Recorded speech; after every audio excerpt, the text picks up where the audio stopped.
This is Rob Burnham, ATL Preacher Metal R&B, and this is an appreciation post for everybody who has reviewed RetroLand, my comments from RetroLand Comics. I appreciate all of y'all. And if you haven't seen these reviews, I'm about to show y'all them right now.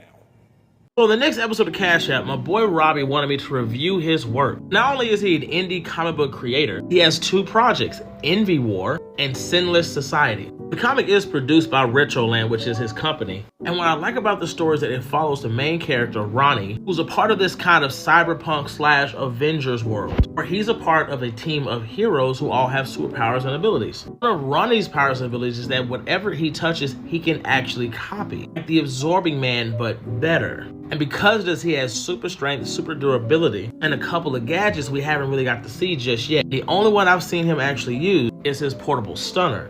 It's kind of like a spider bot. Now, whatever he touches, his power can manipulate and copy. That includes fabrics, metals, etc. Like for instance, he grabs onto his brother's hoodie, right? And he makes the hoodie. He's able to actually recreate the hoodie for himself so he can get out of his uniform. But issue 1's pretty good, and I don't want to spoil it for you guys. And you can check it out digitally only for $5. But if you want to check him out, please go to RetroLand Comics. Click the link right here. And if you like it, let me know what y'all think. My boy RetroLand Comics is a comic book creator and a comic book writer.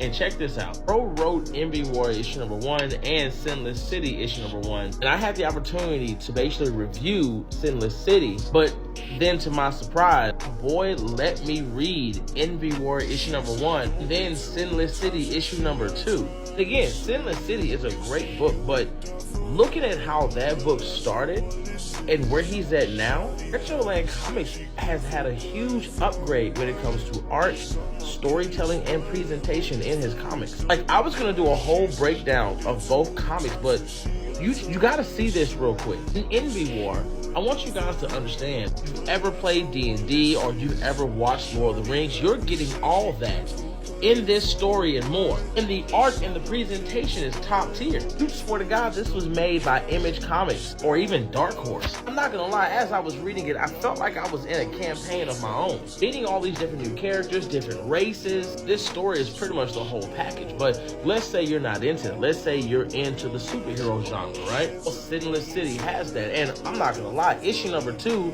is just looking at the cover, bro, that's a banger. Good Lord, like, I'm not kidding. My boy is out here putting in the work. Each comic actually has a different art style. Not only are you not getting the same story, but you're getting two different universes told two different ways and presented in two different art styles.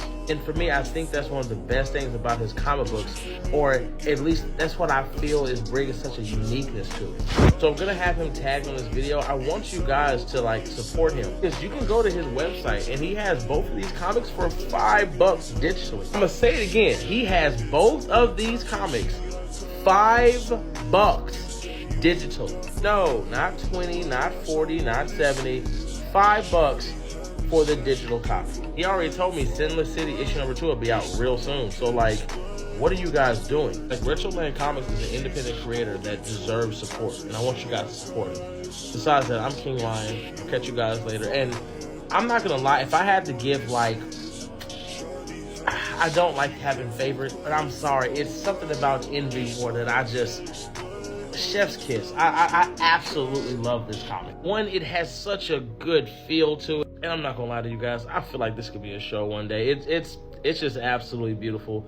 It's a good read, and I want you guys to experience that for yourself. So go ahead, go pick those books up, and I'll catch you guys later. And hey, if you like them, give a review. Make sure you tag him, spread the word. Camouflage. He does something cool to kind of show off a little bit how the powers work. I think this is awesome. He grabs his hoodie. He goes, "Let me borrow your hoodie." He's like, "No, I'm not taking my hoodie off." And he goes, "You don't have to take it off," because the suit actually turns into whatever it is that he's touching. That's how his powers work, which is awesome. So now his girlfriend is none the wiser that he's actually, a superhero on the weekends. I think she thinks that he's selling cars or something like that.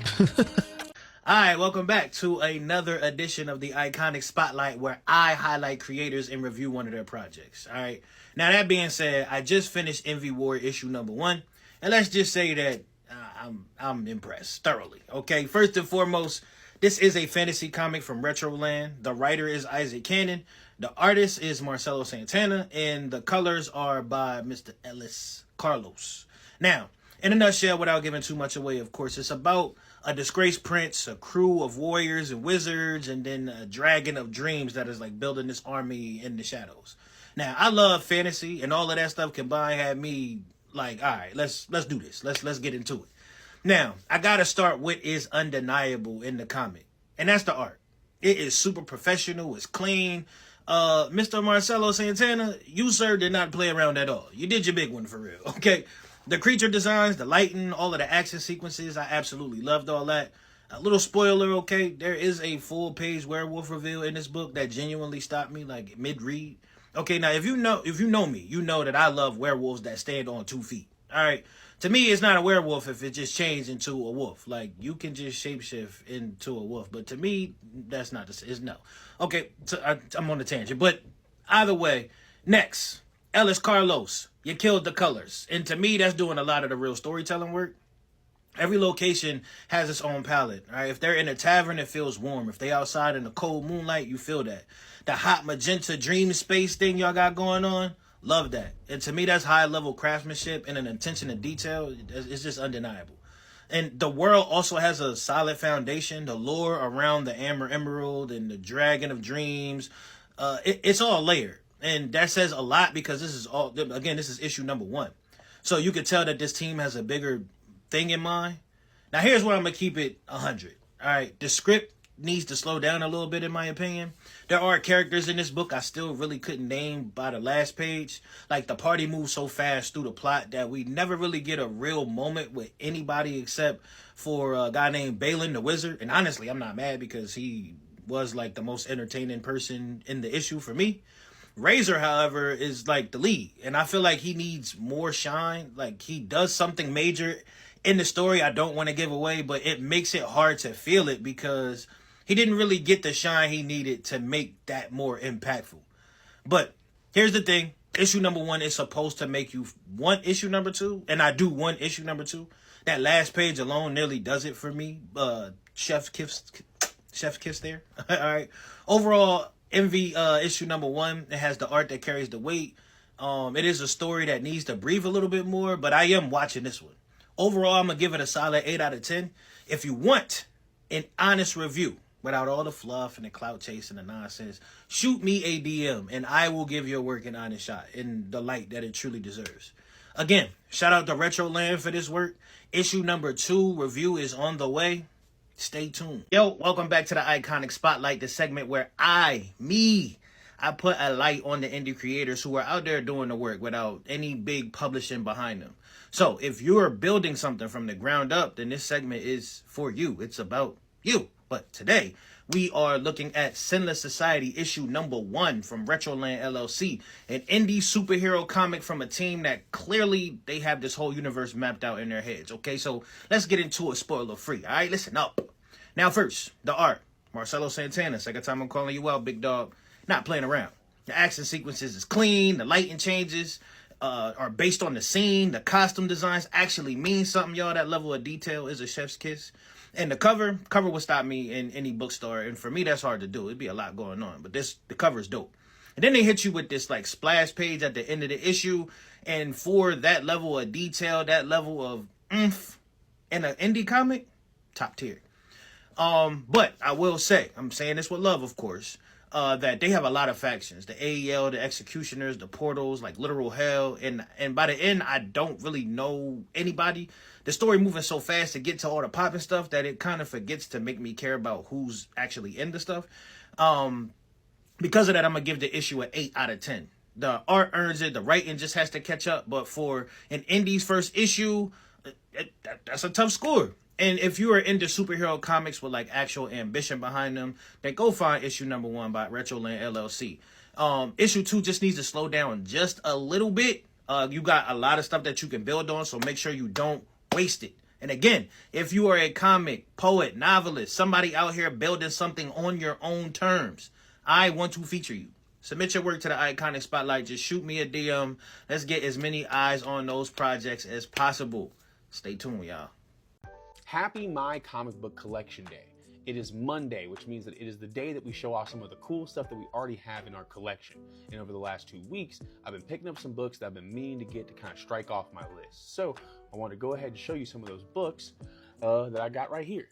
All right, so first up on the list is a book that I've been meaning to get from a fellow creator that is back in Mississippi, and that is Sinless Society by my boy Robbie Burnham, aka Preacher Man R&B. This is from his imprint, RetroLand Comics, and it is a very, very, very fun story. Sinless Society honestly could go in a million directions, and that's honestly probably the coolest part about it.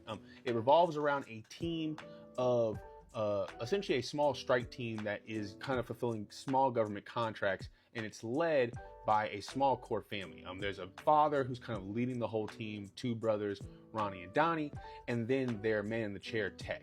And kind of all together, they create like this strike force that can kind of go out and about. And right now in the first issue, you can see there's kind of been a little bit of distance within the family fold and been a little bit of arguing as to what direction they need to kind of take things. But what's really cool about this series is that you end up kind of getting like a little bit of like spy espionage stuff. You get like the government contract stuff you might see with like Invincible, but you also get to have like powers, suits, but also change of scenery. You could go from typical Earth landscape in one scene and then immediately get teleported to hell. So it has a really, really fun art style. The letters are really, really good, and I'm definitely excited to read more of this. So if you're interested in something that is superhero related, but is also something that is, I love this book because I get to finally, pick up some more stuff from creators in the South, like people from the South like myself. So if you're looking for more Southern comic books and you want to pick up some superhero stuff, definitely check out the Sinless Society.